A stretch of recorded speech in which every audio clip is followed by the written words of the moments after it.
Hey guys, so I just got my box of meds in the mail, so I'm going to go over it.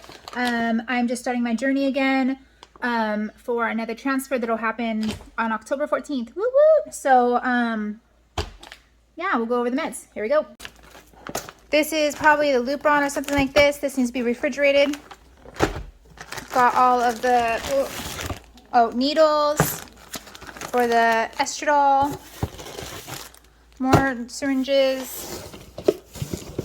Oh gosh, what is this? Oh, meds and more meds and more meds and more meds.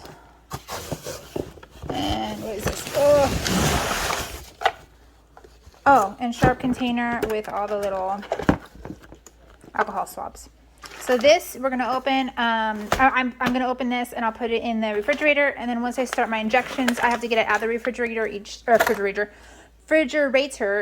day, or each injection if it's multiple times a day, and then and do that. But this is only the beginning of the medication process. So, yay! We'll get to work.